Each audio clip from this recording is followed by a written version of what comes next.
Yang kedua, apa ubat yang baik untuk mengubati penyakit was-was? Kadang-kadang orang yang bergelar ustaz atau ada PhD pun terkena penyakit was-was dalam ibadah.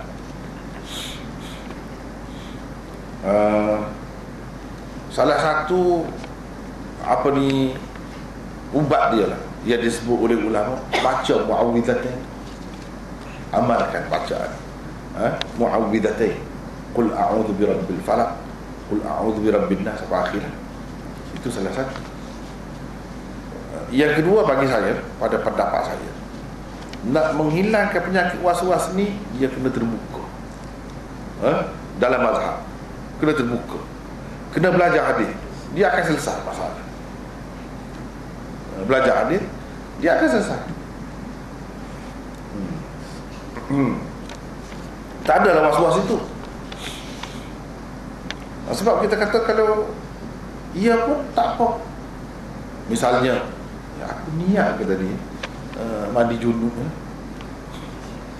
kalau tak niat tak sah kan. Aku niat ke tadi wuduk tadi, sampai memang saya sendiri pun pernah tengok was-was itu. Dia selam muka dia dalam kolam tu. Sebab masa basuh muka tu lah kena niat kan. Kalau basuh gini dia tak mari niat tu. Jadi dia selam tu, dia cuba niat lah masa tu. Lama dia selam. Kesian. Saya pernah tengok sendiri tu. Kalau kita belajar hadis dan terbuka dari segi mazhab, selesai. Mudah. Aku niat kata. Ingatlah, Imam Abu Hanifah kata tak niat pun sah. Berapa ramai, juta-juta orang pakai macam tu. Tak ada apa-apa.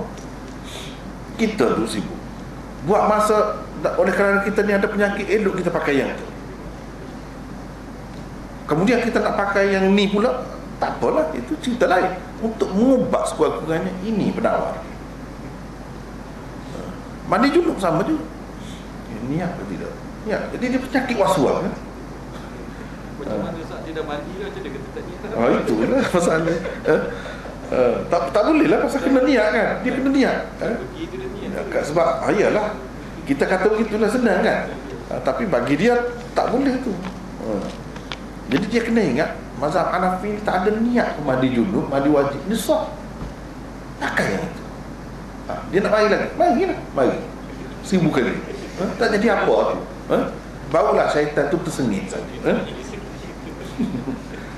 Syaitan itu melopong tengok kita. Dia tak boleh pun main-mainkan kita lagi. Sepatutnya kita ingat, aku nak lawan syaitan. Ya.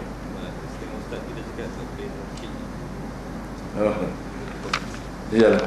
Masalah talfiq tu sendiri pun macam usul tadi masih lagi khilaf. Macam tadi kan usul dah tu, tapi usul pun masih lagi khilaf. Sama juga dengan talfiq. Jadi kita pakai yang kata boleh lah. Kalau kita pakai yang kata tak boleh, memang tak boleh. Jadi kita kena daripada awal lagi pilihnya kata boleh. Jadi kesian. Masalah usalli tu pun yang satu hal juga.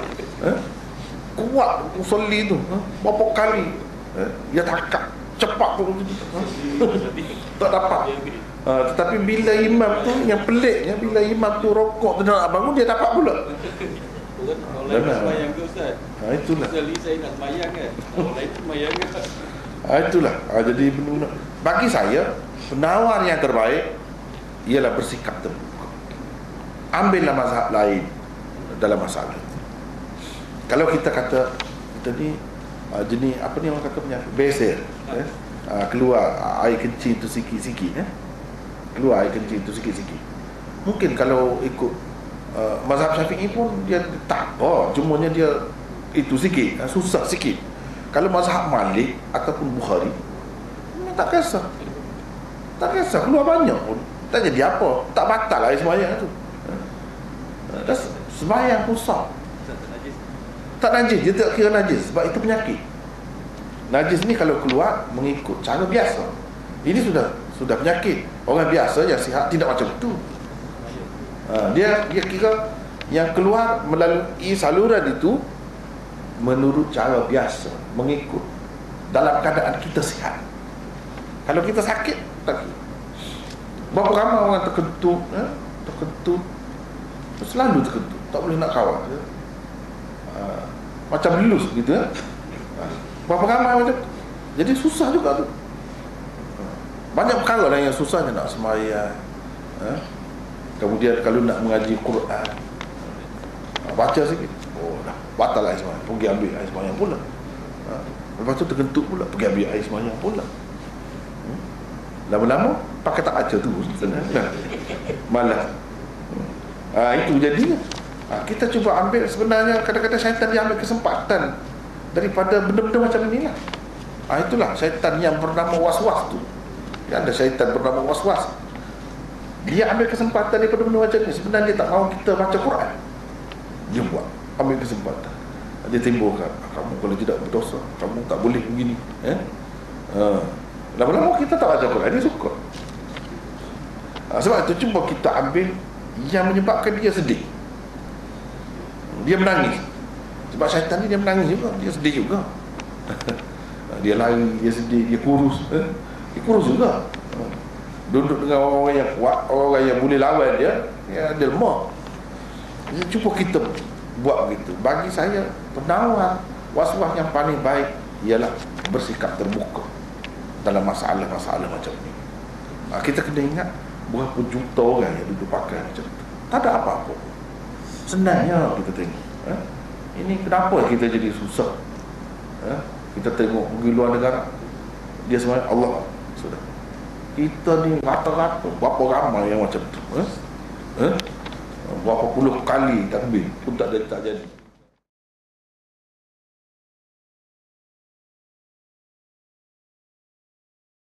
Jadi sini kita tengok was-was di dalam bersuci dan juga di dalam niat semaya. Serupa dalam semaya apa-apa, was-was ni adalah merupakan bid'ah yang keji. Bid'ah yang keji. Tak boleh. Tak boleh. Tapi hal ni kok mana? Orang lain kata tak boleh juga. Tapi setengah-setengah orang dia suruh pula. Dah tak yakin lagi. Kena buat lagi. Tak yakin lagi. Lama lagi. Tak esok ke diri. Siapa? Tak esok ke diri. Tapi kalau kita tengok Imam Suyuti, Imam Syafi'i kata berat. Berat kalau setahun. Ambo tu dua ayat Imam Syafi'i kata ni. Bukan ambo kata ni. Kalau nak ngaruh ke Imam Syafi'i. Apa Imam Syafi'i? Dia kata lagu tu. Dia kata cacak akal. Teks dia tu. Al-waswasatu fi niyyati shalah wa taharati min jahlin bisyar'i au qablin fil aqli. Ada cacak pada akal. Imam Syafi'i kata lagu tu. Memang pun kalau kita tengok orang was-was ke, gelak dia. Jadi hal ni memang jelas sia lah. Sia. Ada dekat rumah saudara tu, nak cerita sikit dia. Ada dekat rumah saudara tu, dia memang tak berapa segar. Lillah, jalan kadang-kadang pakai kota baru dia jalan kaki. Malam-malam duduk caca. Patut sekali dia pergi kosek ada rumah budak-budak Cina depan rumah hamba misi. Bawa USN. Dua tiga kali dia pergi ketuk pintu. Dia tanya. Budak-budak tu mengadu hamba. Hamba pergi tanya dia. Dia tanya kok orang putih hamba. Kata dia ni. Dia tanya siapa you? Kata besok cecik tu. Hamba pun tanya ke depan rumah dia. Dia kata dulu kawati MP tu. Kecik gitu. Bukan orang calai-calai tu dulu. Satu orang yang jadi lagu tu tak tahu apa. Tak tahu. Ada orang kata begini, ada orang kata begini. Ada kau pelik-pelik kat kedai tu kata, dia tu was-was enggak menang was-was. Dari tu lagi was-was. Kalau dia mari kedai ni dia kata dia tak ui kita jamu sayur. Dia kata tanya kita cuma dia ambil sendiri. Semua benda dia nak ambil sendiri. Semua dia ambil, dia tak ui.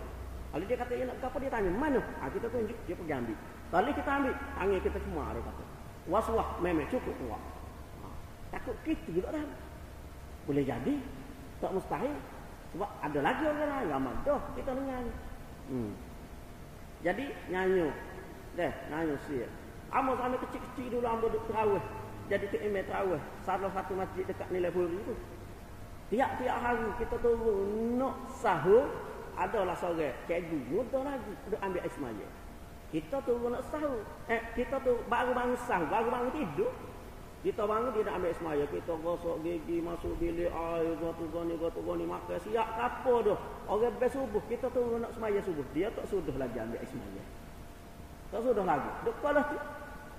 Lepas tu, hak kiki, hak marah orang mari jumpa ke apa tu, adalah beberapa kiki orang mari jumpa. Ni ada sore pula. Tak mari lagi. Orang kata anak dia agak kalau dia ambil semaya Isra masuk pukul 3 tak sudah lagi ambil semaya. Nyanyi. Baik. Jadi kekilapan ni kadang-kadang kalau kita tanya sesetengah tok guru dia kata tak yakin, kena buat lagi. Al-aslu al-adam, dia kata al-yaqin la yazulu bisyakki. Kaedah tu. Jadi amun nak sebut sikit bab ni. Biar ada sikit kefahaman dalam masalah ni. Lagu mana nak mengatasi masalah tu.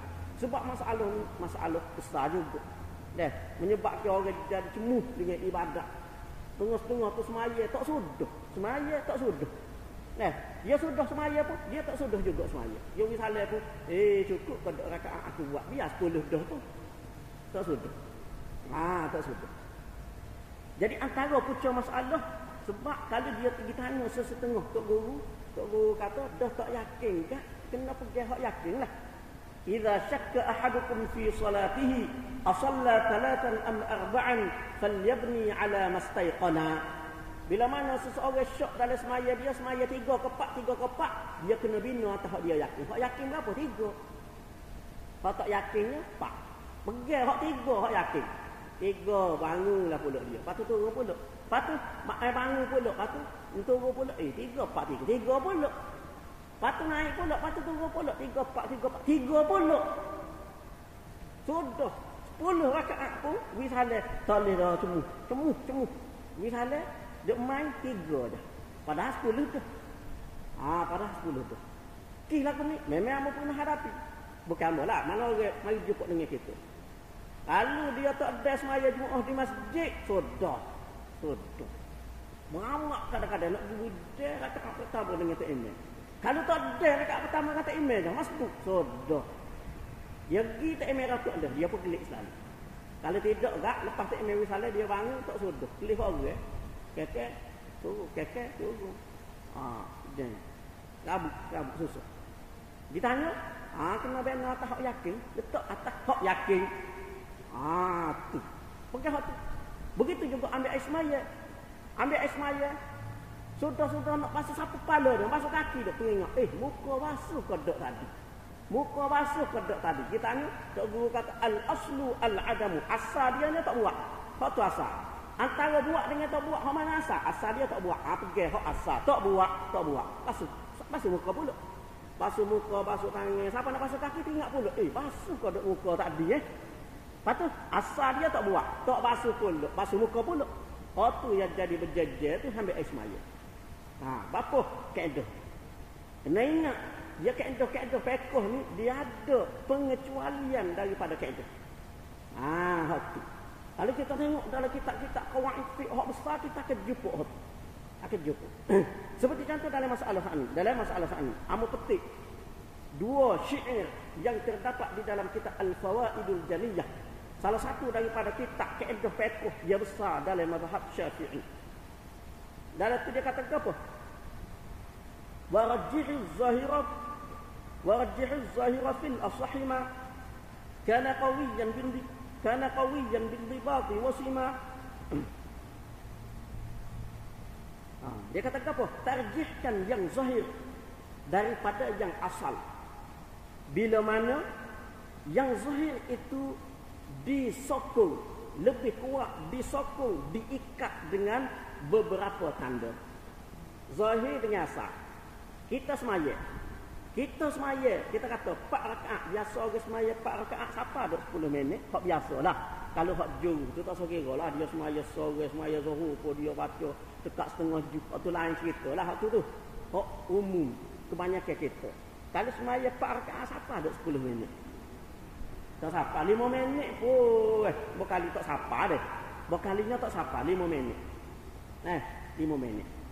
Kita pun semaya. Seseorang tu semaya, dia was-was. Dia main jenis was-was. Dia main 3 4 3 4 3. Bangun pula 3 4 3 4 3. Pada ketika tu dia tak boleh pakai dah hak asal. Al-aslu al-adamu ataupun falyabni ala mastayqana. Tak boleh pakai dah tu. Dia kena pakai bila mana berlaku ta'aruf, berlaku percanggahan di antara asal dan zahir. Asal, hak asalnya tak buat, tak buat. Hak tu asal. Zahir, hak nyata, hak jelas. Zahir disokong oleh zon qawi ataupun tidak disokong oleh zon qawi sekalipun. Hak zahir itu hak jelas. Hak zahir ini supaya kita kata kapuh. Tadi lagi duk semaya zahirnya. Pukul 2:30 tak sudah lagi. Dari segi zahirnya sudah dah ke lagi. Sudah dah tu. Tak payah pakai hak asal, pakai hak zahir. Pegang hak zahir, tarjihkan yang zahir daripada yang asal. Itu cara dia. Itu cara dia. Ataupun mengikut rasa kita berasa lama dah ni. Banyak kali dah ni duk mai turun naik ni. Rasa. Itu disokong oleh zon qawi. Zahir disokong oleh zon qawi. Mana sangkaan berat. Apa kita? Berat sangka. Disokong oleh berat sangka, maka kita pegang hak zahir, tolak hak asal. Dia ada kaedah tu. Begitu juga dalam masalah ambil ismaya. Kita tengoklah. Kalau lama gitu semua ambil ismaya dokenya tak basuh lagi muka. Patut kita tengok muka kita tu. Kalau lah kita cek ada tarik mata, tu yakin tu tak basuh. Orang panggil yakin tu tidak syok dah. Tapi kalau kita tak rasa tak ada dah tarik mata pun tak ada dah, nampak bekas-bekas basuh tak ada dah. Itu zahir. Zahir disokong oleh zon qawi, mana sangkaan yang berat bahawasanya telah basuh, mana zahir hak lagu tu boleh membatalkan hukum asal. Mana hukum asal di antara basuh dengan tak basuh? Hukum asal dia tak basuh, batal hukum. Pegang hak zahir. Dalam banyak perkara boleh pakai hak tu. Mana jangan pakai kaedah hak besar tu.